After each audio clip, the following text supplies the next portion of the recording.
y la Unión Europea.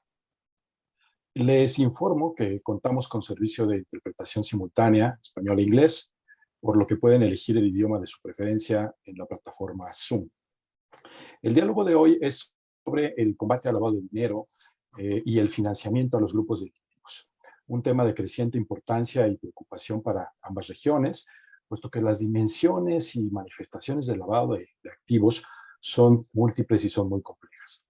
Desde la identificación de actividades vulnerables tradicionales como los bienes raíces, las obras de arte, la comercialización de joyas y vehículos, hasta la regulación de los sistemas financieros y también la aparición de nuevas formas de criminalidad asociadas a los activos virtuales y a las criptomonedas. Bueno, todo esto tiene que analizarse desde una perspectiva sistémica y más allá de las fronteras nacionales. El lavado de dinero tiene conexiones con el narcotráfico, tiene conexiones con el financiamiento al terrorismo y hasta con eventos de la magnitud como la guerra actual entre Rusia y Ucrania. Si bien sabemos que los grupos delictivos se vuelven cada vez más sofisticados en sus operaciones, pues para insertar en el sistema financiero los activos que obtienen de las actividades ilícitas, también es importante entender a profundidad la situación y las dinámicas de lavado de activos en cada región, con el fin de que la cooperación entre México y la Unión Europea se base en este conocimiento y que esto permita identificar líneas o mecanismos de colaboración bilateral que contribuyan a hacer frente a este problema global. Solamente mediante la cooperación y el fortalecimiento de nuestras capacidades y sistemas podremos contar con políticas y estrategias efectivas para prevenir, analizar con herramientas de inteligencia, investigar, procurar e impartir justicia en este ámbito tan complejo del lavado de dinero y de los crímenes financieros transfronterizos. La Unión Europea y México comparten estos desafíos y han venido trabajando recientemente para modernizar sus marcos regulatorios, para modernizar sus directivas y para cumplir con las recomendaciones que emiten organismos internacionales como por ejemplo el Grupo de Acción Financiera Internacional, el conocido GAFI. Es necesario entender entonces las dinámicas de este fenómeno común en cada región, con el fin de identificar esquemas de colaboración bilateral que permitan robustecer la asociación estratégica entre México y la Unión Europea, al fortalecer las capacidades para generar, para analizar y para intercambiar información. Pero también es necesario integrar perspectivas de todos los actores relevantes, las empresas, el sector aduanero, las instituciones financieras y no financieras, los reguladores, las policías, los investigadores, ¿no? Y fomentar con todo ello una plataforma de comunicación amplia y efectiva mediante grupos interdisciplinarios de trabajo. Vamos entonces a analizar estos desafíos comunes durante el webinar de hoy con el apoyo de expertos y de expertas de think tanks mexicanos y europeos que hoy nos acompañan y que nos van a compartir su experiencia y sus diagnósticos sobre el tema. Voy a dar la palabra por 5 minutos a cada uno de nuestros ponentes y después habrá oportunidad de que los expertos nos respondan algunas preguntas de la audiencia. Vamos a abrir, vamos a habilitar el chat de preguntas y respuestas al momento de la discusión abierta hacia el final del webinar. Por último, también vamos a cerrar con una pequeña encuesta para consultar la percepción de la audiencia sobre esta actividad del día de hoy, por lo que les vamos a agradecer muchísimo ingresar al enlace que más adelante pondremos en el chat. Bueno, en primer lugar, para entrar en materia, vamos a transmitir un video del doctor Karel Lanoux. El doctor Lanoux es director general del Centro de Estudios Políticos Europeos, el CEPS, en Bélgica, y él se va a referir al contexto global de lavado de dinero, al paquete de iniciativas y directivas más recientes en la Unión Europea para combatir este problema, y también a las implicaciones que tienen las recientes sanciones a Rusia en materia de lavado de dinero y crímenes financieros. Adelante con el video, por favor. Muchas gracias.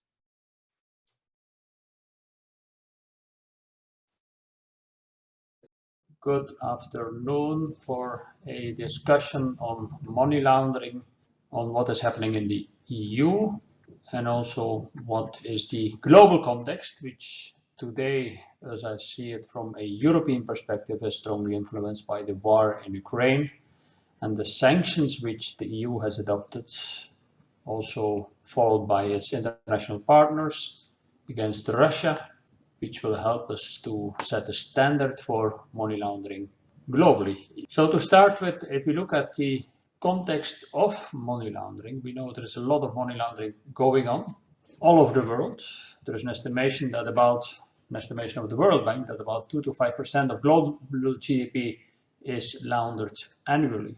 But the recovery rate of illicit assets is only about 1.1%. And that's a figure which hasn't changed since a long time. So we have been very unsuccessful in money laundering policies in Europe so far, and that's probably a reason why the EU has adopted a new package. We had since 1992, we had 5 directives at EU level, always extending the scope of money laundering and always trying to make it better enforced, but so far, as I said, the success has been limited. There is, for example, no clear money laundering definition. What is money laundering? There is no transparency of the ultimate beneficial owner and no harmonized criminal offenses. But that's something on which any society has to act, because in a democracy, every person should be equal for the law. The question thus is, will this latest AML package of the EU bring change? And as I argue, I think the biggest game changer today is the sanctions on Russia as a result of its war in Ukraine. The package which the EU adopted in July last year is composed of 3 different elements. There is first of all a proposal for an anti-money laundering agency, AMLA. First time we will have a European-wide agency, and then there is an upgrade of the 5th directive and a new regulation, so an AML regulation and a 6th AML directive, of which I will speak in a moment. First, about the money laundering agency. Like other agencies, it will be an agency at EU level specifically dedicated to enforce money laundering actions on money laundering in the EU.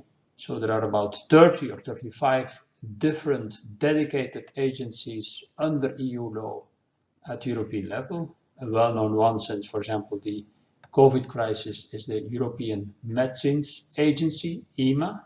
It's more or less created on the same basis to help the Commission under Article 114 of the treaty to better make the single market work. If you look now at the proposal of AMLA, which is close to 100 pages, which is being dealt with in the Parliament and in the Council of Ministers at the moment, there is a strong financial sector bias. It asks or may select obliged entities and then have a special supervision for what we call selected obliged entities. So large banks which are deemed to be suspicious from a money laundering perspective will be called the selected obliged entities and will be subject to increased supervision by the agency AMLA. And these banks will also pay a supervisory fee to AMLA. Question is then, what with the non-financial sector? Is there any change? If I see the proposal, they will try to enforce the laws also for the non-financial sector. But since there is no specific supervisory agency for the non-financial sector, you may wonder how they will do it specifically. If you look at AMLA, you see some analogy with the SSM, what we call in European language, the Single Supervisory Mechanism, or the ESAs, which we have, the European Supervisory Authorities, which we have. It could be considered to be at the same time a regulatory and a supervisory agency. Regulatory agency because it will have common methodologies for detecting money laundering. It will have joint templates. It will enforce or edict implementing or propose implementing and delegated acts. It's also a supervisory agency. As I said, it will exercise special supervision on blacklisted or financial institutions or on selected obliged entities. It will have the peer review of supervisors. It will have joint supervisory teams, and it will have edict fines for non-respect of rules. The questions which you can ask about AMLA is, whether such a centralized structure is adapted to the nature of money laundering, as money laundering is always changing and is going where supervisors, the police, cannot go. So it should be extremely flexible in a way it is supervising money laundering. So that's the first question you can ask. Second question is, the agency will only become operational in 2026, and you can ask the question, what will happen in between? It can only be operational in 2026 because there's an EU procedure, has to be adopted with the Parliament and the Council, and then it has to start functioning, and before it will really function, and it will have a staff, it will have a budget, it will have offices, that will take quite some time. AMLA will also have an international role, but that is not entirely clarified yet. Will the AMLA, for example, be represented in the Financial Action Task Force? Will it be represented in the Basel Committee and Moneyval? That is not sure yet. But the biggest problem for AMLA, as I've seen so far from a European perspective, is data protection issues. The General Data Protection Authority at European level has immediately, as soon as the proposal came out, raised serious concerns about data protection in case we have a European-wide agency, which will also store data about possible fraudulent use of money in cases of money laundering, where people's data will be stored. So just as a parenthesis, look at how AML supervision is happening at European and at international level today. You see, and this is one of the reasons why we've not been so successful with money laundering until this moment. We have a very complex structure where we have at the international level the Financial Action Task Force, we have EU institutions, we have Moneyval, but then at the supervisory level we have different authorities in charge. We have the investigation level where we have the Egmont Group at the international level and the FIUs or the FIU net at European level. And then we have different levels of enforcement through courts, through Eurojust, but also through the private sector, where you have increasingly seen what we call networks amongst selected or obliged entities to work together to better detect money laundering, which raises some problem from a competition policy perspective. And then you have public-private partnerships at European, but also above all at national level. Let me move to the other elements of the package, which is the money laundering regulation and the 6th anti-money laundering directive. So the one is for the private sector, the other one is for the public sector. The one for the private sector, and this is extremely important for the first time, has a very clear, concise definition of what is money laundering, which we didn't have until today, which is one of the reasons why we were not so successful. There are much stricter customer due diligence measures, which we see, for example, in the formal requirement to identify ultimate beneficial owners. So an ultimate beneficial owner can no longer be a holding company or one other structure, but there must be a name behind so that we can identify who it is. AML also calls for a risk-based approach, but I have my questions about this. I mean, a risk-based approach that should be commensurate to the risks involved, but I see in this MLR even more compliance, so which for me raises the question, are the rules really proportional? AMLR also introduces the personal board member liability for implementation, which is an issue which we have already seen in Europe as a problem, that board members of banks are personally liable in certain member states for the implementation of anti-money laundering rules, which is now generalized by the AMLR regulation. And also crypto asset service providers are included as those which are obliged entities. Then there is also the directive, which is addressed to the public sector, with a list of all forms of offenses which constitute money laundering. It sets also the legal basis for the FIU net system, the system of cooperation amongst financial intelligence units at the European level. And it also sets a duty of oversight for the non-financial sector. So this is about these three different proposals which are on the table now, which were proposed by the Commission in July last year. But of course, we've now got this horrible war, which Russia started against its neighbor Ukraine, which led the EU to adopt a whole set of sanctions, not only the EU, but also other international actors, the United States, Japan, Switzerland, the UK, amongst others. And why do I see this as a game changer? It's because, as we knew, lots of money laundering were happening in Europe from Russia already over the past years. We had, for example, shell companies in Cyprus. We had a large degree of the banking system in Cyprus, which was used for transferring money from Russia to other jurisdictions. We had also golden visas, Russians which are buying for a lot of money a passport in certain member states where they allowed this to happen, like, for example, Portugal, which has abolished this in the meantime, but it's still possible in Cyprus and Malta. But we also had huge cases of money laundering in the case of the Danske Banks, Swedbank, ABLV, a Latvian bank, ING, Deutsche Bank, etc. Cases which led in certain cases to huge fines by the authorities. We've got 5 waves of sanctions since the 27th of February, the weekend after the invasion of Ukraine, with a swift ban on 7 banks, with the freezing of the assets of the Central Bank of Russia, with also blacklisting of persons and entities. And what we've seen as a result is an exodus of banks, firms, and persons. And the problem is, however, the Russian money is everywhere. We've seen this in the Panama Papers investigation, which is in the meantime already 6 years old, and which showed that there was a lot also of Putin's money involved in shell companies which were set up in Panama or in other offshore financial centers. Why do I see this as a game changer? Is now we'll have a clearer standard about what is dirty money. If you look at, for example, the Financial Actions Task Force view on Russia until before the invasion, Russia was seen to be moderately safe for money laundering. But if you see in practice, I believe now hear all these stories about the oligarchs around Putin, we see it is entirely different, which also raises for me serious questions about the Financial Action Task Force and the force of its standards which it adopts. I mean, help us, let's say, to set an international standards. We see that all international cooperation agreements of the EU have reference to AML, implementation of setting of AML standards. We have this, for example, the latest in the Trade and Cooperation Agreement with the UK, but we have it also in the modernized agreement between the EU and Mexico.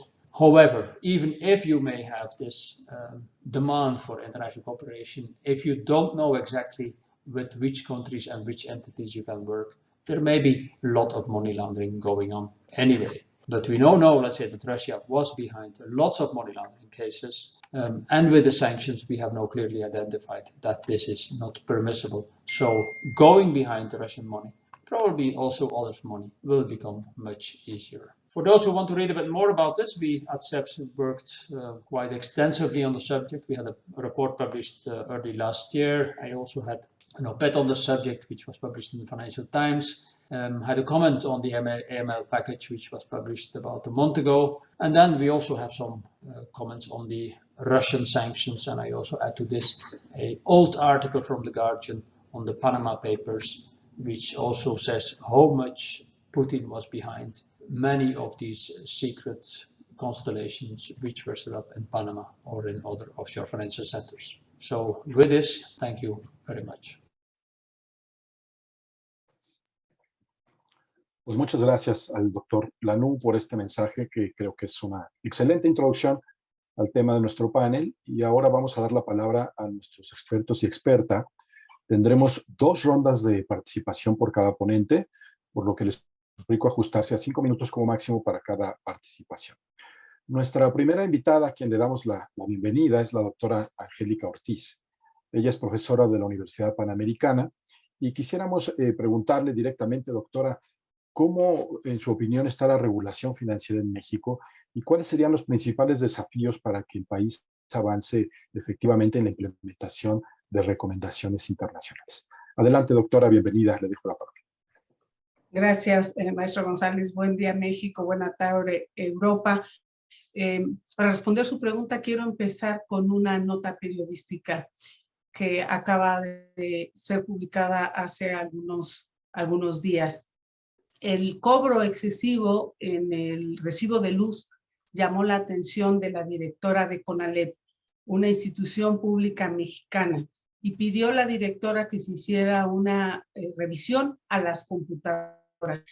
Y lo que encontraron primero los ingenieros de la institución fue que había una mina de activos virtuales. Y después, este primer hallazgo fue confirmado por la Policía Cibernética Mexicana, quien además encontró que se podía acceder a esta mina de activos virtuales desde fuera de la institución, remotamente. Esta noticia que acaba de salir hace 3 días se pega con otra noticia que salió hace unas semanas, en la que las autoridades estadounidenses afirman que los cárteles de la droga mexicanos utilizan los activos virtuales como medio para transferir internacionalmente sus ganancias.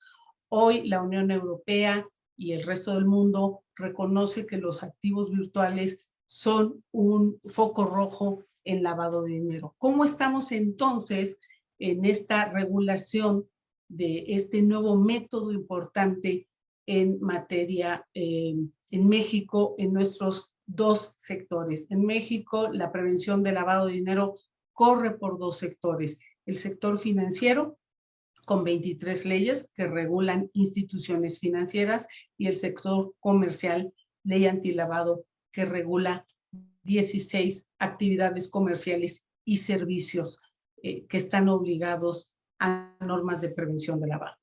En el sector financiero, estas 23 leyes, una de ellas, la ley para regular las instituciones de tecnología financiera, la más nueva de estas leyes, permite las operaciones con activos virtuales siempre y cuando sean determinados por el Banco de México.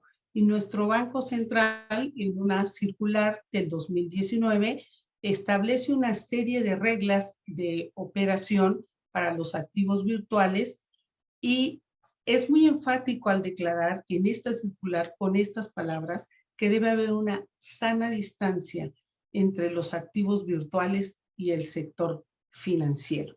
Así que hoy en día, en el sector financiero mexicano, no se pueden dar operaciones con activos virtuales. Y por otro lado, tenemos a la ley antilavado, que una de sus actividades vulnerables es precisamente la comercialización de activos virtuales. Esta comercialización de activos virtuales, de acuerdo con información periodística, hay 23 empresas que los comercializan, aunque esta no es una información oficial. Lo que sí tenemos oficialmente es que la Unidad de Inteligencia Financiera ha publicado que para el mes de enero de este año se recibieron 300 avisos por comercialización de activos virtuales. Así que en México, esta regulación de este nuevo método está de la manera que expuse. Ahora bien, ¿cómo están la regulación en general de las leyes financieras y también de la ley antilavado, que son nuestros 2 caminos para prevenir el lavado de dinero? De las leyes financieras dependen las disposiciones de carácter general, que son las que señalan todas las obligaciones que tendrán las instituciones financieras para prevenir el lavado de dinero. Y de estas leyes, de estas disposiciones, se puede desprender que prácticamente, con algunos pequeños matices, con algunos pequeños cambios, las instituciones financieras que operan en México tienen las mismas obligaciones en materia de prevención de lavado de dinero.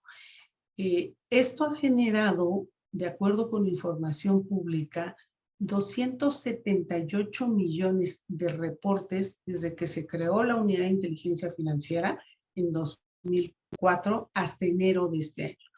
Y para el sector comercial, las 16 actividades vulnerables, que efectivamente también tienen las mismas obligaciones sin importar el tamaño de empresa, 42 millones de reportes. Yo considero que hay 2 maneras de matar una investigación y dos maneras de matar una lucha efectiva para la prevención y el combate al lavado de dinero. Una sería la falta de información. Cuando no hay información, pues ¿cómo vamos a prevenir, cómo vamos a tomar decisiones de política pública si no tenemos información? Pero la otra manera es cuando hay un cúmulo de información de tal tamaño que francamente es imposible, sería una obra de, sería un trabajo para Hércules, uno de los dioses de la mitología griega, sería un trabajo para Hércules poder, imagínense ustedes, analizar esta cantidad de millones, estamos hablando de más de 300 millones de entre reportes y avisos. Así que creo que es hora de ir pensando qué tenemos que hacer con,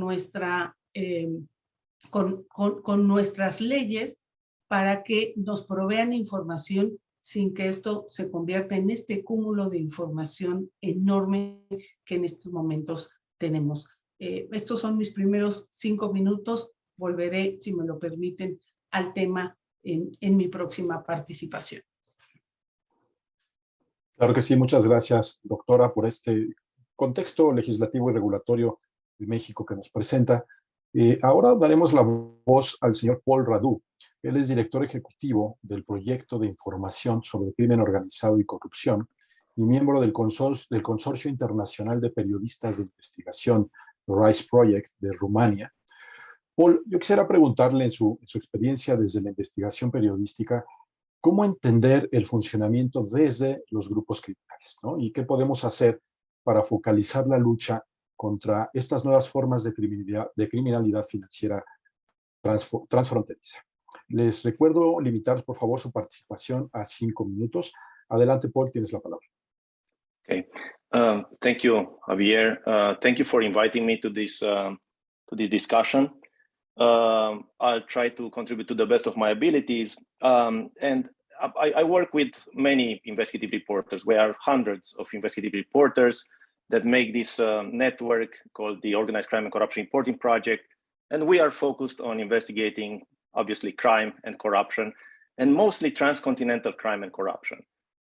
So if we talk about transcontinental organized crime between Mexico and the European Union, there's a lot of it, obviously, because Mexico is a place where a lot of money is generated, and Europe is usually, for this type of organized crime, is an investment place. But and we've seen, for instance, more than 10 years ago, the Sinaloa group laundering money through banks in the Baltics, using Latvian banks to launder large amounts of money. Now, what happened with this money laundering is that it's just it's not just the act of money laundering, the fact that, money goes, these dirty ill-gotten gains go from point A to point B, from Mexico to the EU, or the other way around. It's about the effects that this money laundering has on people and on companies and on the society in general and on politics in a country. And we've seen this dirty money created a lot of upheaval in Latvia. It led ultimately to the shutdown of banks that were using this money. And it led to these banks being captured further by organized crime groups. So what we've seen in the past decade is alliances of organized crime groups. Sometimes you'd have, the Sinaloa or the Jalisco groups, cooperating with organized crime from Asia, from Europe, from other parts of the world, collecting their money together, laundering their money through the same banks, because that's where the criminals had access, and that's where the criminals organized large-scale money laundering. So what happens usually, from our perspective at OCCRP with large-scale money laundering, is that no law enforcement agency is actually able to see the whole game, to see the game in its entirety. Because everybody, law enforcement agencies obviously are confined to their borders, to the country's borders. They function with the taxpayers' money. So it's obvious that they need to serve the citizens of a certain country. Criminals don't operate like that, right? They operate across frontiers. They build these alliances, at ease. And this is their advantage, the fact that they can operate across borders, across continents. So they can put together very sophisticated operations where they will make sure that law enforcement only gets bits and pieces of what's going on. So that, you know, even if part of the network is harmed, you know, the entirety of the network remains, you know, at large, and is able to conduct more crimes and to breed more crimes. So what we've seen, you know, in the past decade is, for instance, groups like the Riviera Maya gang, and I'll share my screen right now just to show you a bit of our work on this group. This was a group, you know, its story is very interesting because it started in Eastern Europe as schemers. These are the people cloning bank cards and stealing from your bank account and installing these devices on ATM machines. And they started in Eastern Europe, then they moved to West Europe. They were very active in Italy and Germany and other countries in West Europe. But then because they were amassing, you know, convictions, and they were attacked by local law enforcement agencies in these countries, they set up shop. They moved across the ocean to Mexico, especially to the state of Quintana Roo, Cancun, and so. So there, they were able to set up infrastructure, and they were able not just to carry on with their business, with the scheming, but they were able to up their game so that, you know, across this infrastructure that they built, they were able to install ATMs all along the Riviera Maya from Cancun to Tulum. Lots of those ATMs the tourists would be using, you know, would be their ATMs. And so imagine, I mean, you have a group of schemers, you know, who don't have anymore to risk and install, you know, these devices on various ATMs belonging to different banks, but now they have their own ATMs and they can, you know, clone cards, you know, without any problem. So this band, I'd say a mid-sized kind of band. It's not, you know, the largest organized crime band gang in the world. It's mid-sized, but still they were able to do business in the tune of hundreds of millions of dollars a year. Now, what happened was when we're trying to investigate organized crime, we're trying to understand the mechanics around the group. We're trying to holistically understand why are these people involved in the crime, and who are the enablers, who are the other people helping them. So what we do is we always design these the systems where we say the people and their deeds. And in this case, the people are obviously, you know, the gang, La Banda, then the criminal services industry. These are the people who are servicing the criminals with various type of services. Some of them are the bankers, you know, who facilitated, for instance, an agreement between a company that they created in Mexico and the installing of these ATMs. Technology people, you know, tech people. Sometimes because of the corruption, you know, they benefit from support from the law enforcement and obviously from politicians and so on and so on, and sometimes judges, unfortunately. So we're trying to design all this, you know, universe of a gang in order to understand their involvement, not just in organized crime, but in the integrated crimes that they create. Because these people, you know, started with scheming, but because they needed to launder money, they started doing trafficking in people. They started smuggling people across the Rio Grande into the US from Mexico. So there's a whole universe that we try to put together and to highlight how this gang worked. And the real problem here was the lack of cooperation between the European law enforcement, who wanted some of these people, and the Mexican law enforcement, who didn't know that these people were wanted. And obviously, you know, because of the corruption on both sides, these people were able to acquire forged identity documents and other things like this that allowed them to set up infrastructure. But it's really about understanding on both sides, the EU and Mexico, who are the service providers, who are the enablers for this type of schemes, because crime, at the end of the day, is a commodity. If something is successful, if criminals find out that it's easy to launder money in this way by setting up companies in Belize, trust me, they will do it all over the world. You know, they'll try the same criminal setup. So this cooperation, you know, takes place right now among journalists quite easily, because we are trying to mimic what criminals are doing in establishing our networks. But unfortunately, the exchange in experiences and in patterns across law enforcement and across other sectors, because there's a need for cooperation with the private sector, law enforcement, journalists, civil society, in order to be efficient against this type of organized crime. So I'd say that they are still a step ahead. They're early tech adopters. Cryptocurrencies were mentioned, and we need to be there as well. Thank you for now. Muchas gracias, Paul.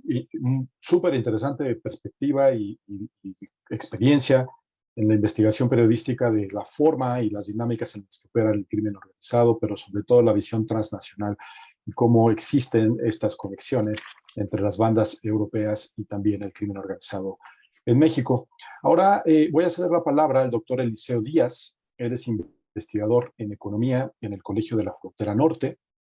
Y al doctor Díaz, además de darle la bienvenida, por supuesto, quisiéramos preguntarle cuáles son los desafíos que observa en cuanto a la regulación de los sistemas financieros en México y particularmente en cuanto a la aparición de crímenes asociados al progreso tecnológico, ¿no? Ya se ha comentado cómo los activos virtuales o las criptomonedas pueden ser áreas también de riesgo o de cierta vulnerabilidad. Entonces quisiera darle la palabra hasta por 5 minutos nuevamente para empezar la segunda ronda de comentarios. Adelante, doctor Díaz. Sí, gracias. Muy buenos días a todos. Buenas tardes. Bueno, mi intervención quiere centrarse un poco en tratar de ponderar mejor esta pues, revolución informática que está llevándose a cabo en el mundo financiero y advertir acerca de los riesgos que implica tanto una sobreregulación que lleve a tratar de detener, de frenar este proceso que estamos viviendo, sobre todo con el surgimiento de estas monedas virtuales o activos virtuales, y combinar esto con efectivamente la persecución del delito y tratar de impedir, ¿verdad?, la proliferación de la delincuencia con esto, ¿no?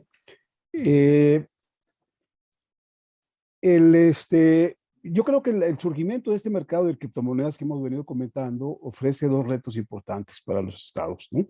En primer lugar, hay la oportunidad a los ahorradores o a los inversionistas de ocultar la supervisión de los activos de los grupos de crimen organizado y facilitar operaciones con objetos del delito, como es la compraventa de drogas, como se mencionó hace un momento, el pago de secuestros, la venta de productos robados, de órganos, de corrupción, etcétera. Una serie de productos, digamos, de carácter ilegal, ¿verdad? Y que era común que se transmitieran o se comercializaran a través de la web profunda, la Deep Web, que fue combatida hace algunos años, ¿no? Pero esto lo ha revivido y es posible hacerlo a la vista de todos por este carácter oculto que tienen tanto la propiedad como el registro de estas nuevas formas del dinero, ¿no? Otro aspecto, sin embargo, es la oportunidad que dan los grupos criminales, ¿no?, que se meten en este tipo de actividades, de fortalecerse económicamente, de potenciar su poder económico. Para decirlo de forma muy clara, los vuelve inmensamente ricos. Y este es un riesgo muy grande para cualquier estado, porque grupos criminales inmensamente enriquecidos pues se pueden volver incluso hasta un reto político, ¿no? Influyen, compran políticos, tienen más recursos para influir en la política, decidir candidaturas, comprar partidos políticos y demás. La actividad lobista en Estados Unidos, por ejemplo, de grupos ligados a riquezas acumuladas en criptomonedas es cada vez más fuerte, ¿no? Hay mucha influencia en la legislación que intenta regular estas actividades por parte de estos grupos que ahora se han enriquecido, ¿no? Hay muchos datos, ¿no? Hay muchas situaciones que se han presentado ya en esto. Tan solo para mencionar algunos casos, ¿no? Por ejemplo, el Bitcoin en 2008 se comercializaba en 80 centavos de dólar, ¿no? Entonces, de forma que alguien que compró, por ejemplo, 1000 Bitcoins en 2008, ahora con la evaluación actualmente vale $45,000 un Bitcoin. Entonces, alguien que invirtió 80 dólares en 2008 tiene ahora una riqueza de $45 millones, ¿no? Entonces, si un grupo criminal logró hacer esto, ¿verdad? Pero pues ahora es un mega grupo criminal, ¿no? Porque tiene esta capacidad, ¿no? Yo creo que las actividades más importantes que los grupos criminales pueden llevar a cabo en esto se relacionan mucho con esto que mencionaba la doctora Ortiz hace rato, que son las transacciones dentro del propio mundo de las criptomonedas, ¿no? Es decir, pagar con criptomonedas un embarque de cocaína, por ejemplo, es perfectamente factible. Colombia es de los países en América Latina en donde hay mayor actividad con criptomonedas. Venezuela, sin embargo, ellos mismos, el propio gobierno venezolano emitió su propia moneda virtual. Es el país de América Latina con mucha más actividad. Y en tercer lugar, de acuerdo con algunas notas periodísticas que han salido, México se ubica en tercer término, ¿no? Lo cual pues contradice un poco si comparamos niveles de criminalidad en estos dos países de América Latina con México. Yo creo que México está ahí a la par con ellos, o quizás sea superior, ¿no? Entonces, a mí, sin embargo, me parece que la propia estructura o el propio funcionamiento de los grupos criminales en México les impide adentrarse demasiado en este campo, ¿no? Como vemos, pues una inversión de largo plazo es muy rentable. Actualmente ingresar al mercado de bitcoins, cuando la unidad se cotiza en $45,000, pues no es para cualquiera. Puedes comprar centavos, ¿no? Un centavo, una milésima de Bitcoin, que es la menor unidad de medidas, vale $450, ¿no? Entonces, es muy complicado. Y el propio carácter anónimo me parece a mí que dificulta para que al interior de las bandas alguien pueda hacerse responsable de manejar esto, ¿no? Quien tiene ventajas dentro de un grupo criminal, quien tiene las cuentas, digamos, estas llaves que operan el mercado de Bitcoin, sobre el resto del grupo, ¿no? Y dada la alta mortandad que existe de los miembros y los combates entre ellos, es muy difícil que esto se pueda preservar. Entonces, sin embargo, yo creo que tenemos que considerar, bueno, pues que son parte de las innovaciones financieras que ocurren en nuestros países, ¿verdad? Son cambios importantes, ¿no? El Bitcoin particularmente y las criptomonedas ofrece ventajas importantes para el comercio establecido, por ejemplo, ¿no? Y en muchos países el comercio establecido se ha metido a recibir esta clase de pagos, ¿no? En primer lugar, implica una reducción significativa en el costo de transacción de los negocios, porque a diferencia, por ejemplo, con el pago de tarjetas de crédito, pues recibir pagos de bitcoins implica que elimines las comisiones de los bancos, ¿no?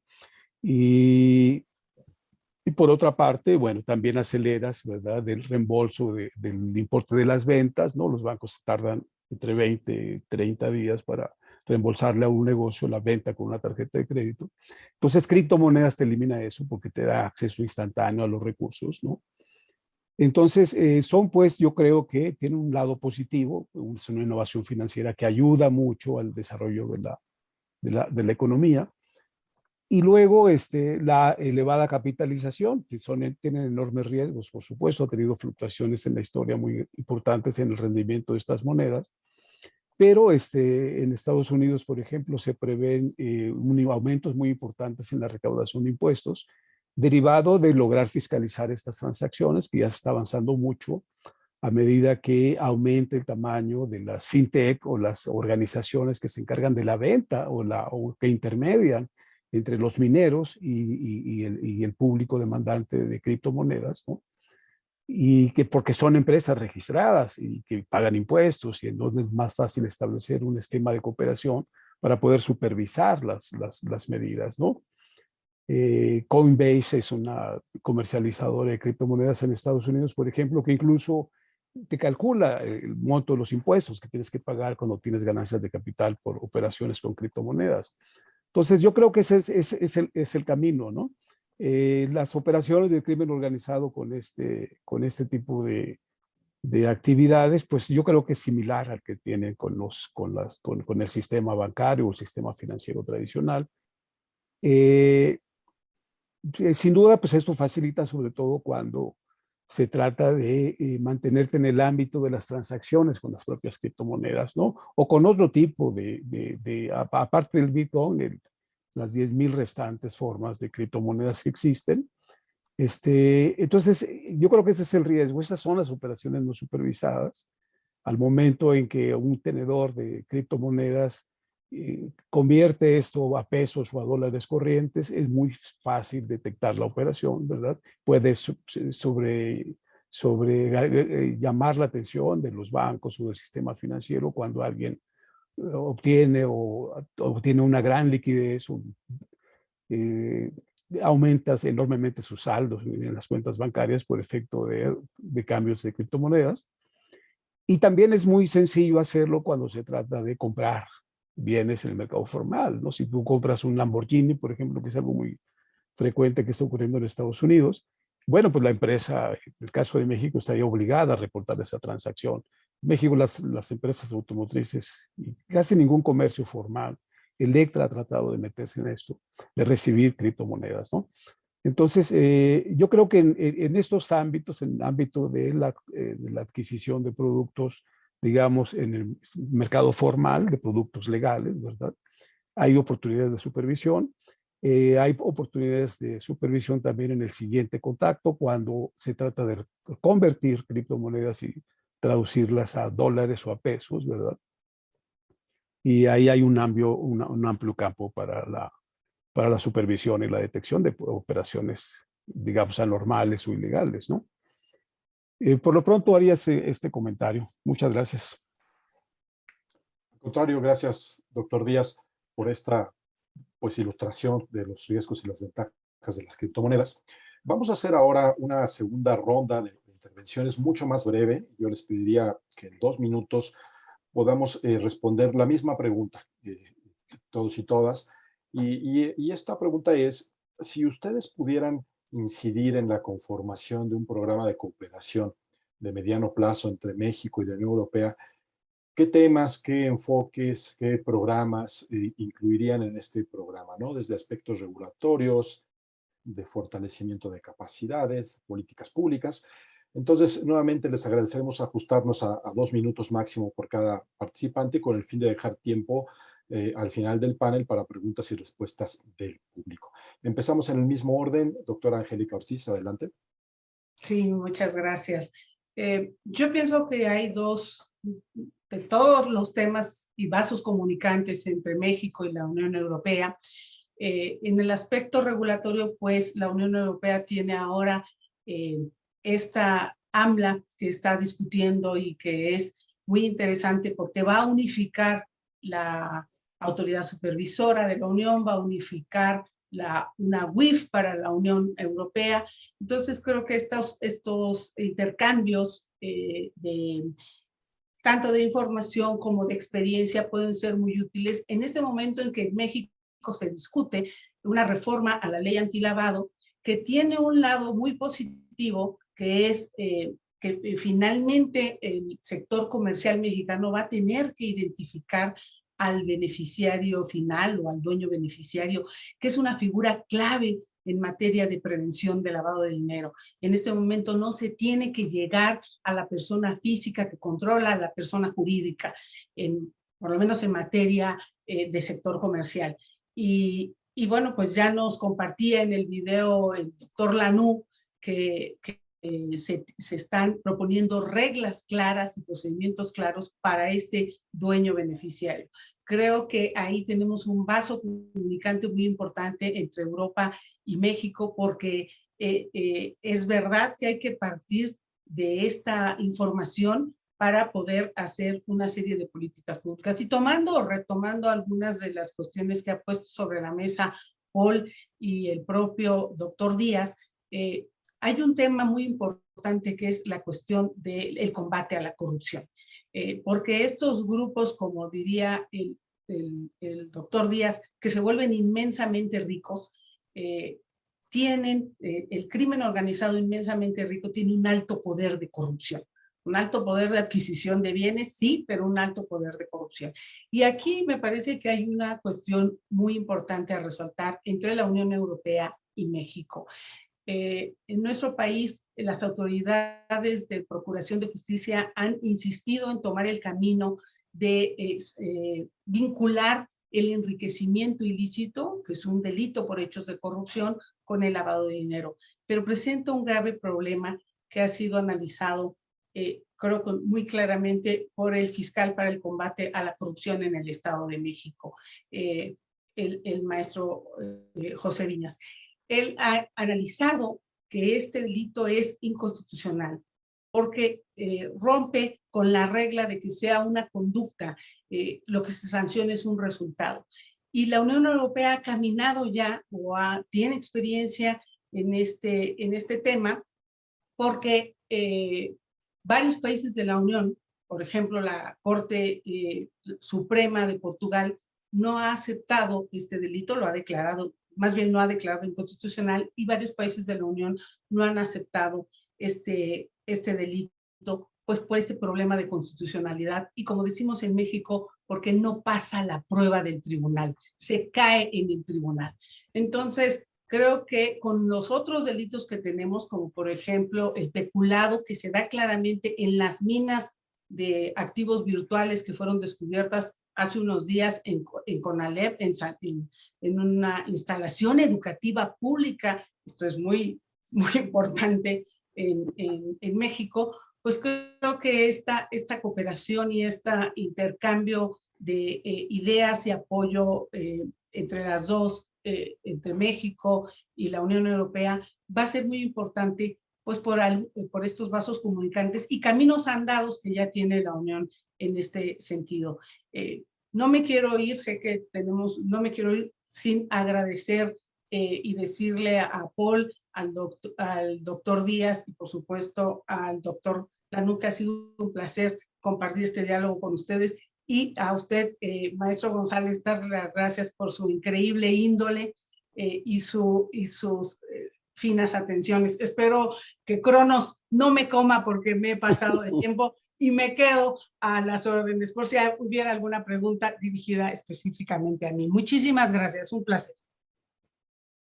Muchas gracias, doctora Ortiz, por sus comentarios, y sí, vamos a estar pendientes de preguntas y respuestas un poco más adelante.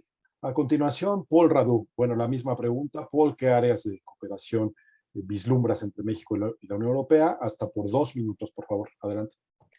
Thank you, Javier, and thank you, Dr. Ortiz, for the good words. Well, I think most of the money laundering, has been done already between the EU and Mexico. So, in order to deter future money laundering from happening, you have to uproot the money laundering that has already been put in place.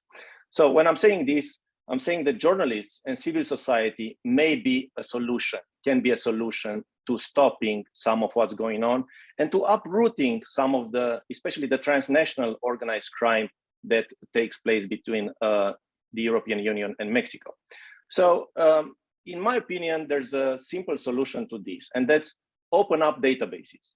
And I'm talking about company registries all over Mexico, all over the EU, and registries of property. This is all public information. There's no issue about this. These are all public records. They should be made available to the public.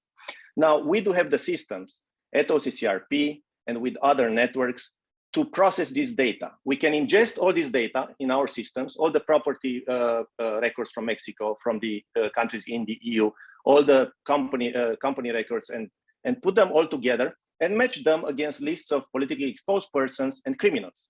We do have these lists already. So it would be a simple technical job to identify instances of corruption and organized crime that manifest, in terms of property, in terms of companies, in terms of business activity, and others. So by this simple step, where you don't have to do nothing on the technology side, we do have the infrastructure. We need the data in whatever format you have. That will give a lot of work to law enforcement, keeping in mind the fact that what we'll be doing, it will be to fish for information, something that law enforcement agencies cannot do. But by us publishing the investigative articles, this will give quite a bit of work to law enforcement to go after these people and to uproot a lot of this organized crime and corruption that takes place between Mexico and the EU. So this is one of the simpler kind of solutions. Transparency is always key, because organized crime thrives when there's no cooperation across borders, when there's no transparency. This is where they find their power. but this is also their weakness, and we need to exploit it large scale if possible. Thank you. Thank you, Paul, for your words.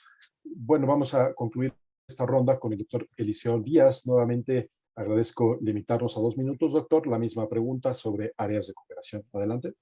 Sí, muchísimas gracias.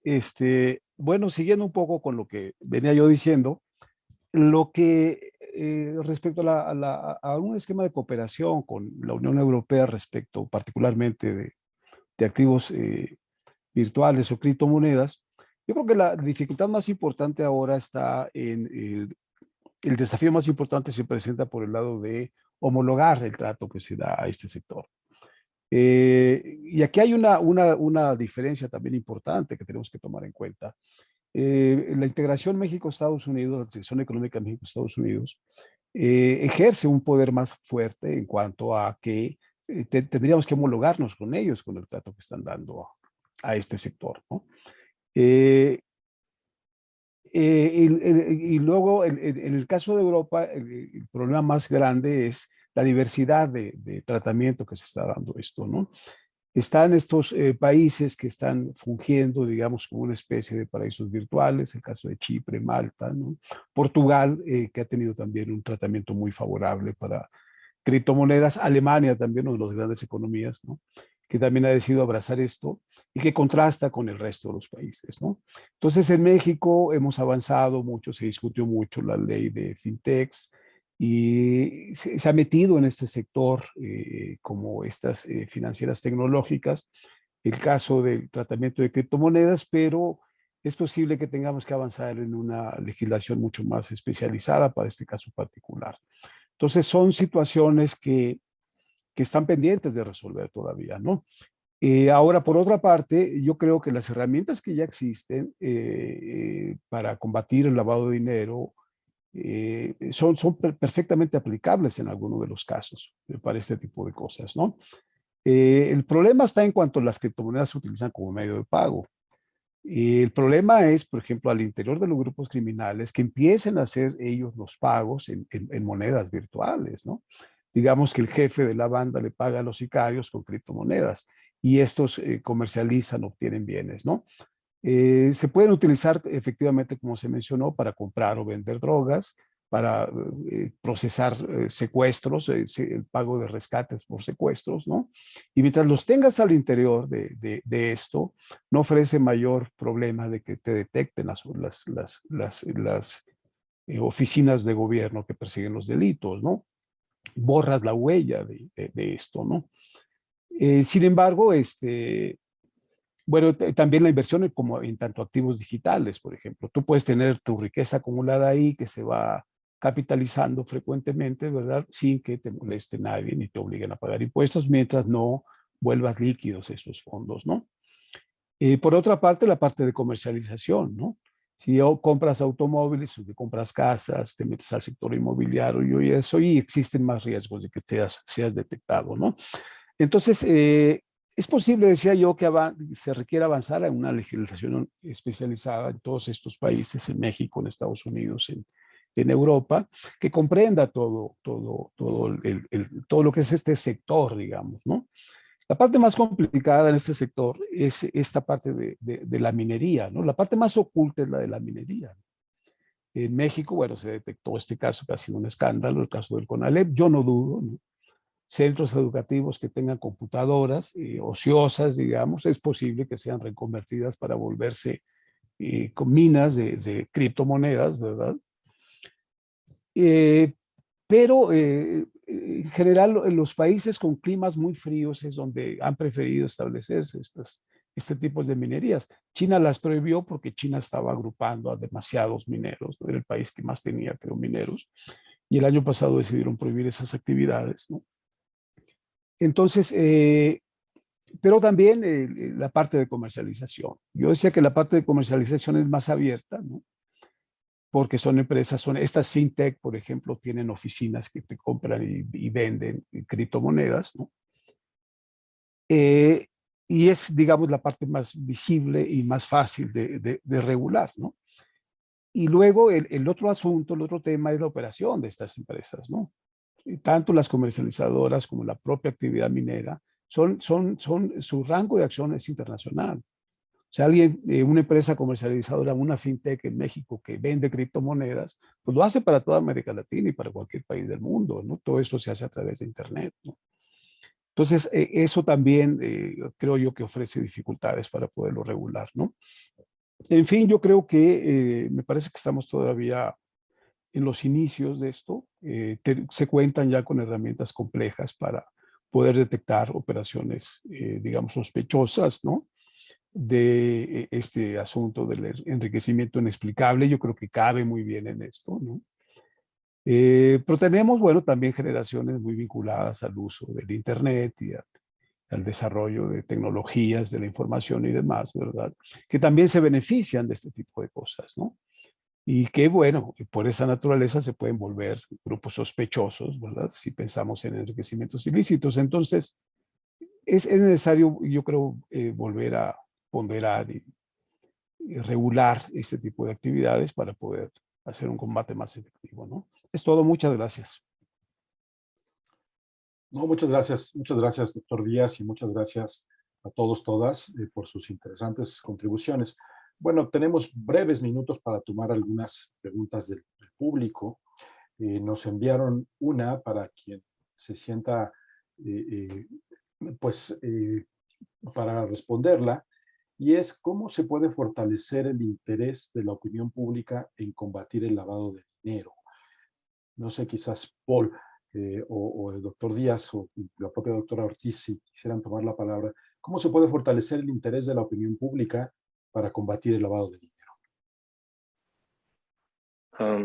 If I may take this just Please quickly, thank you. I think, you know, it's all about presenting this issue, you know, in the media in a way that's understandable, and in a way that's not just the dry money laundering, but the effects of the money laundering. For instance, when we exposed the Riviera Maya band, we showed that the money that they got, the ill-gotten gains, you know, were invested both in Mexico, in Romania, and in other countries like Brazil. But it was really, you know, in some cases about illegal constructions that were, you know, affecting the environment. So the idea is to show what is the effect of money laundering on people's lives. That's, I think, key to explaining what's going on.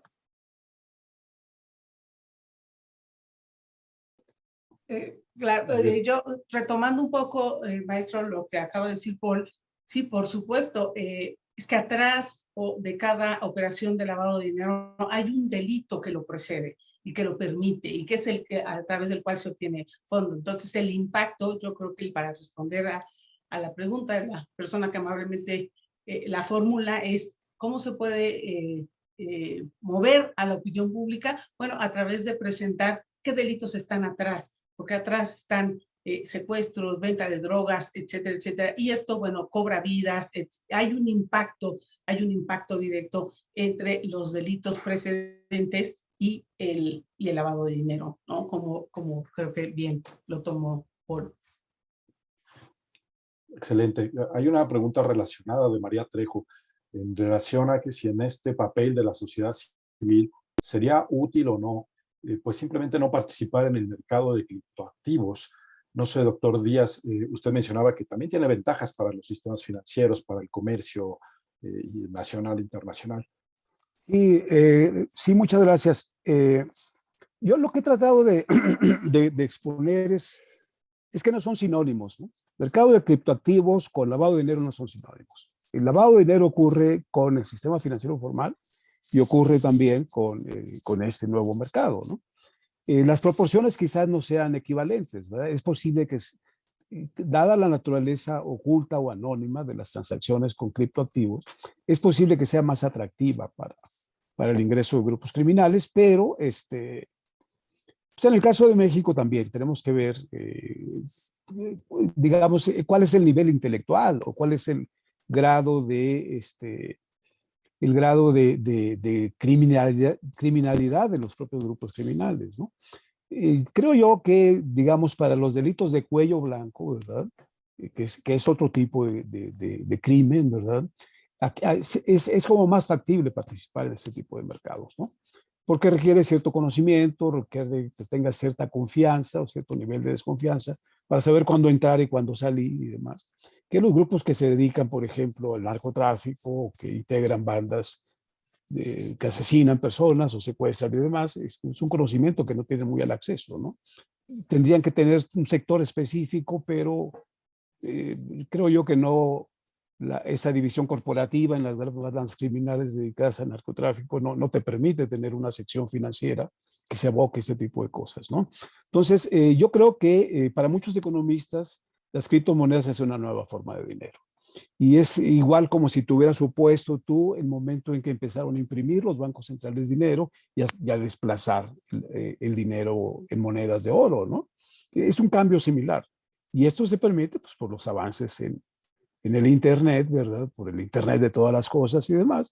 Y ahora, bueno, pues le tocó al dinero, ¿no? Volverse también virtual, ¿no? Adelante, Paul, y después la doctora Angélica, que también tiene la mano levantada. Just a quick addition to what Dr. Eliseo Diaz said. You can't really not participate in this crypto market because a lot of these transactions, take place at a global level. So we have examples of real estate, for instance, an apartment sold last year in Kiev and many other property, using Ethereum, and the transaction was conducted only, via the blockchain, and it didn't even register with the local property registry in Ukraine. So we're talking about transactions that take place at the global level, but have a local impact, but they take place across crypto. So every nation state needs to understand crypto. And even if they don't participate like El Salvador, where Bitcoin is basically money right now that's accepted, into with various services there, even if you don't, you have to have a crypto kind of team to understand at the political level and the law enforcement level what this means and what are the implications. Claro.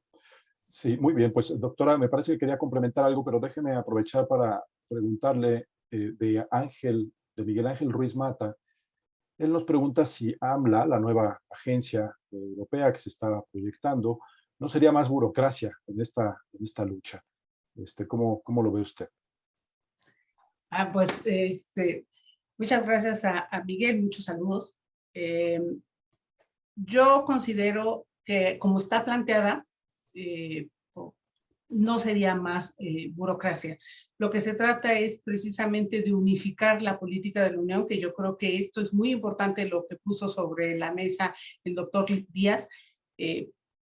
Por ejemplo, para criptoactivos, han tomado diferentes posiciones los países, ¿no? Algunos los han abrazado muy bien y otros no. Creo que al final AMLA tiene la idea de ir unificando la política de la Unión y la lucha de la Unión. Entonces, no considero que fuera más burocracia. Miguel, un gusto saludarle. Gracias. Una pregunta adicional para Paul. Quizás desde Teresa Sastre, ¿qué medidas se están tomando para rastrear o encontrar el dinero lavado en las organizaciones criminales? Y también en el caso de Rusia, los oligarcas rusos. Adelante. We do have a program, and I sent already a link to this project that we've started a few weeks ago, where we're tracking down the assets belonging to Russian oligarchs. But we're running into exactly the problems that were highlighted here by the speakers. The fact that organized crime are very creative, and they use offshores, and they use proxies, and it's very hard to find the beneficial owners of certain assets. Now, regardless, we're going ahead with the project, and we've identified already billions and billions worth of property, billions of dollars worth of property belonging to Russian oligarchs. But the Russian oligarchs are just, some of the oligarchs. There's oligarchs all over the place, and we need to make this a global project, because the problem with this type of investments by oligarchs and kleptocrats, as we call them, because most of these people steal from the places of origin, is that they really destroy democracy in other countries where they make their investments. They might not be very violent in those places, but they do destroy democracy. And because of the wealth that they amassed, that was mentioned here as well, they corrupt big time politicians and law enforcement and everybody, even journalists and academics and everybody. Yo solamente, si me lo permite, maestro, una recomendación literaria. Hay un libro excelente que se llama Putin's People y relata muy bien el lavado de dinero desde dentro y el fortalecimiento de los oligarcas y de los criptócratas, como lo ha mencionado Paul. Se los recomiendo a la audiencia. Es un libro excelente que creo que pone muy bien, nos sirve mucho para entender el momento en el que estamos con Rusia. Muchas gracias. Al contrario, gracias por la excelente recomendación. Seguramente lo vamos a buscar muchos.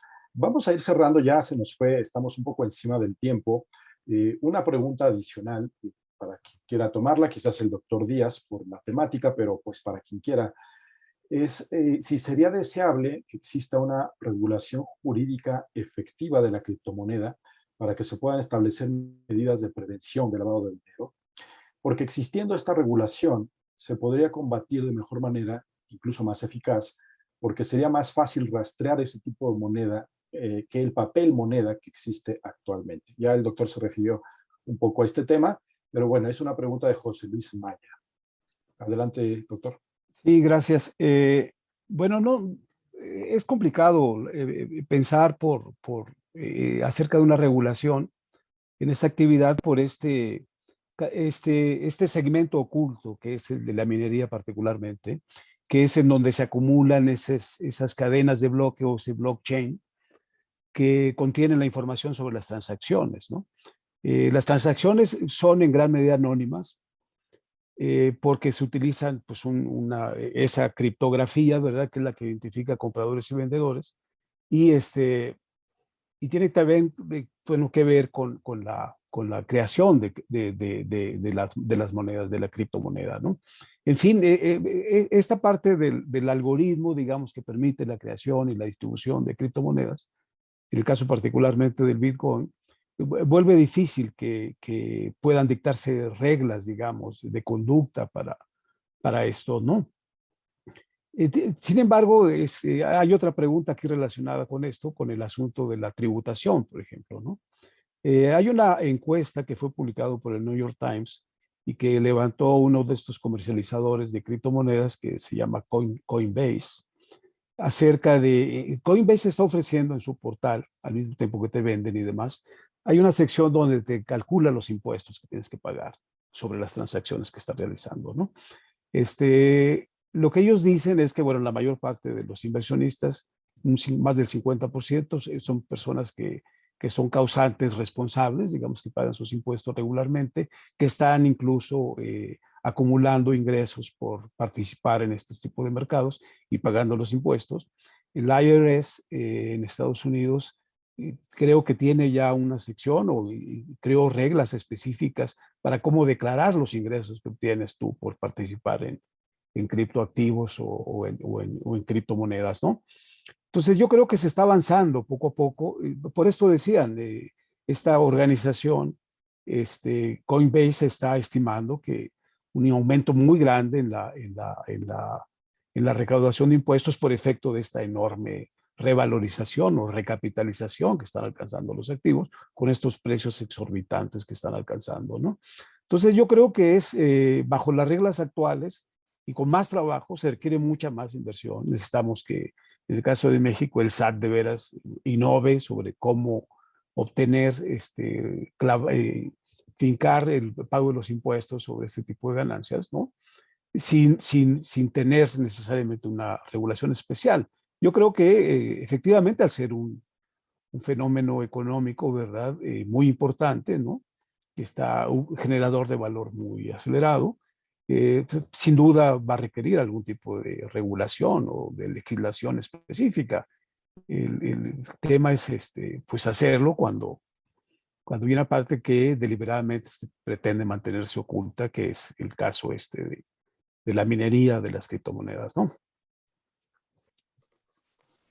Muy bien, pues muchas gracias, de verdad. Lamentablemente el tiempo se nos ha agotado ya, pero bueno, nos han dado espléndidas recomendaciones muy sólidas sobre aspectos, pues tanto regulatorios, de política pública, de diseño institucional, para hacerle frente a este problema global, al lavado de dinero en México y en Europa. Muchas gracias a ustedes nuevamente, muchas gracias a las instituciones que organizaron, incluyendo la mía propia, Ethos.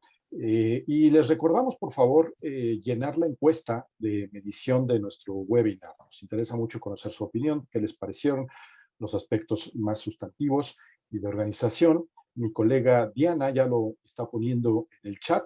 Y bueno, pues les esperamos en el próximo diálogo entre think tanks de México y la Unión Europea. Ha sido un gusto moderar este evento y muchísimas gracias y buenos días a todos.